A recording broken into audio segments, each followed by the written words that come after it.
Hello everyone and welcome to our course on creating a Magento 2 admin grid.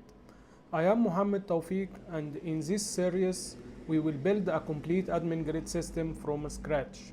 By the end of this course you will be able to create custom admin grids for managing any type of data in your Magento store. In this first lesson we will focus on creating the basic module structure. Admin grids are a powerful feature in Magento 2, allowing the store administrators to view, filter, and manage data efficiently. Whether you are building a product management extension, a customer loyalty system, or any custom entity, understanding how to implement admin grid is essential. Let's dive right in. Before we start coding, let's understand what an admin grid is and why it is important. In Magento 2, admin grids are the tabular interfaces you see through the admin panel. They display data in rows and columns with features like filtering and searching, sorting by columns, pagination, mass actions for bulk operations, export capability. Examples include the products grid, customers grid,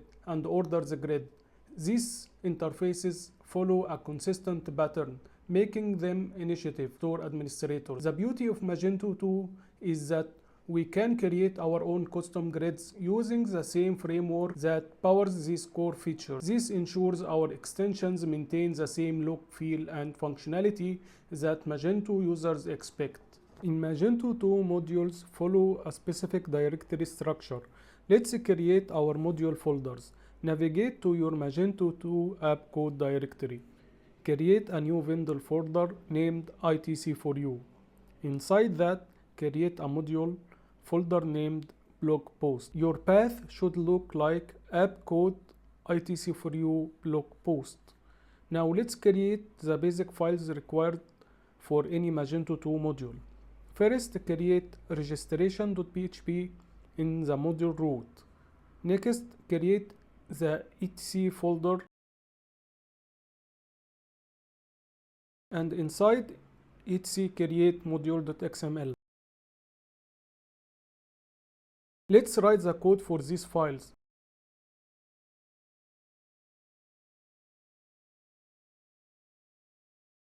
Notice we have added a dependency on Magento backend since we are creating an admin module.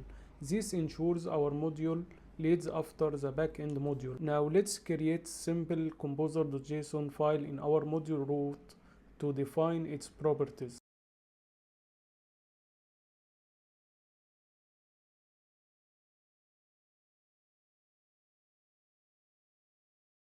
With these files in place, our module structure is ready. Now that we have created our module files, let's enable it in Magento. Open your terminal and navigate to your Magento root directory.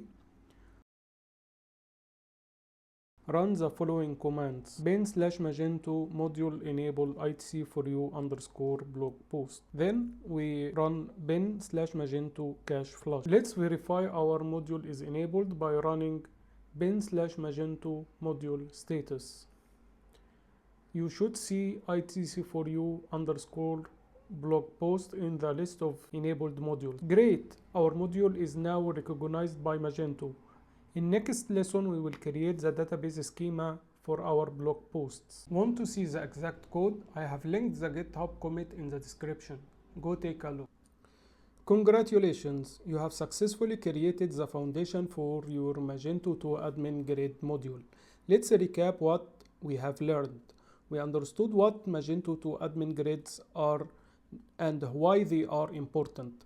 We planned our module structure. We created the necessary configuration files. We enabled our module in the Magento system. In the next lesson, we will dive into database setup. We will create our database schema using Magento's declarative schema approach with db underscore schema.xml. Define our table structure and set up any necessary relationships. Thank you for watching this first lesson. If you have any questions, please leave them in the comments below. Don't forget to like and subscribe for the rest of this course. See you in lesson 2.